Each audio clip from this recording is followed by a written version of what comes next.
Hey guys, this is my week 10 transition video. Um, there's been, wow, my voice is cracking a lot today too. There's been a lot more of the same this week, mostly. I mean, chin hair, sideburns, fat's moving around. I'm starting to get a little bit of a double chin, which is kind of bothering me. So I might be gaining weight. I'll have to keep an eye on that. Anyway, but that's most of it. So I'm just going to answer more questions that my friend posted, and that'll be it for this week. So it should be a short one, maybe, unless I get long-winded, because I tend to do that.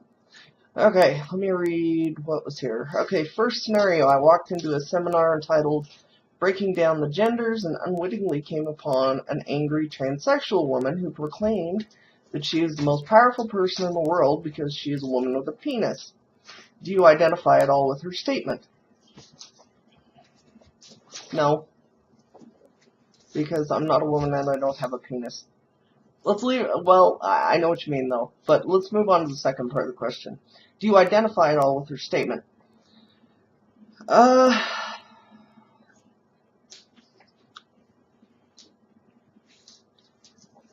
let me go ahead and read the question in its entirety and I'll go ahead and answer. Moving on from there, my friend asked, do you feel your current body gives you more power now that you're taking hormones, or do you feel caged? It kind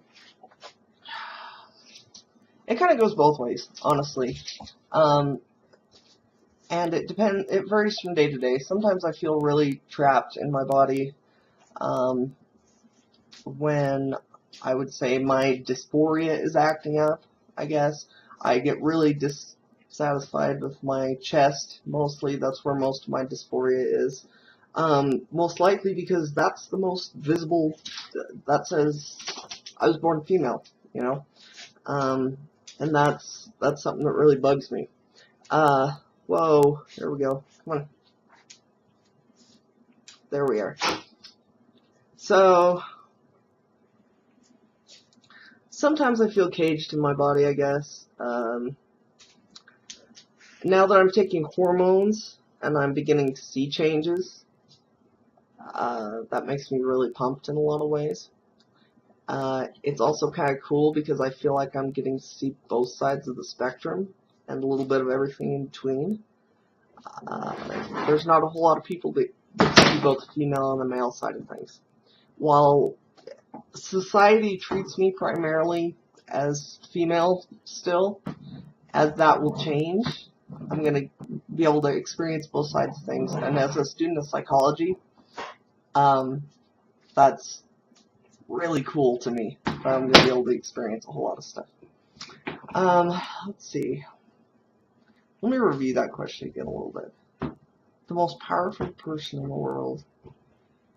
No, honestly, I'm not going to down on anybody's statement, but she sounds kind of like a loony to me. But, a lot of transgender folks endure a lot of crap from society. There's a huge stigma still with being transgender, and so it's very easy to become defensive, even angry, when you receive the same kind of responses over and over and over again from people in society, which is that what you are is not okay, what you are is unnatural, basically hearing you're wrong, you're not supposed to be this over and over again. You can only be, smiles and sunshine and unicorns for so long. Most people can. There are some folks that have that perpetual attitude, hey, I'm okay with myself, and I understand the way people react the way they do. I feel that so far I'm one of those people, but on the other hand, I'm not far enough in my transition that I've experienced a lot of the negatives of society yet. And honestly, I think female to male transgender folks probably experience it a lot less than male to females. So I may be blessed in that aspect, and if I run into those societal issues, I'll talk about it here. I'm totally open about that. So far, I haven't. So far, I experienced, let's see, what was it, week before last, I walked into a women's restroom and there was a woman walking in behind me. She stopped. I went in to use the restroom. She stopped and then turned as though she were going into the wrong restroom. And it's like, oh, okay. So I almost wonder if she thought, oh, that's a dude. I'm going in the wrong restroom or something. I don't know for sure. I don't know what she was thinking. But I'm getting more and more looks that say, what is it? A lot of my transgender folks don't like the it word. I don't have as big a problem with it. I'm pretty good humored about it, honestly. But that's something that I'm kind of adopting, and I don't have a problem with it. But I'm getting lots of, what is it, looks like, is that a man or a woman? You know, I'm starting to get more and more of those, and that's okay. You know, it's part of the process. Anyway, let's see. Next question. Are you planning a full transition, or how far are you willing to go? So far what I've planned is chest reconstruction, hopefully in the next 6 months. Hopefully before I go back to college in the fall. We'll see if that actually happens. I'd really like to have it done. I want this business taken care of. As for lower surgery, a lot of people call bottom surgery. I have a problem with that because for most people, it makes it sound like we're having our rear ends cut on, and we're not. It's usually they call it top surgery, bottom surgery. I prefer chest reconstruction and lower surgery.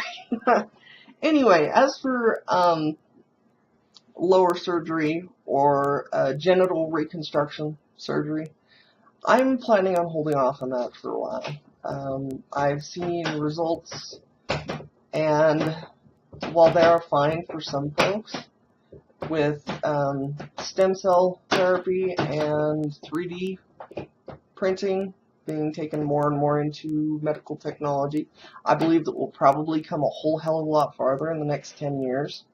And it would be amazing if one day I can either have, you know, a transplant or something created for me that's made of me that's a completely functional phallus, you know. I think that'd be amazing. But so as of now, to answer the question, chest reconstruction, no plans for lower surgery in the works at this time. If you mean anything additional, like am I gonna have, I hope to have, you know, like full beard. I'm gonna continue, well, I don't want to grow a full beard, but I mean, I'm gonna let it all continue growing. I'm gonna let my body turn masculine, my voice and whatnot. I will continue to take testosterone for the rest of my life, probably. And eventually I'll have a laparoscopic hysterectomy, hopefully. And then we can get those parts out of there that are not necessary. And yeah, so if you have any additional questions, please ask. And it did run a bit long. I tend to get wordy, verbose, let us say. And so I hope you enjoy for this week. And if I start seeing any more changes sprouting up, I'll be sure to let you know. Have a good one, guys.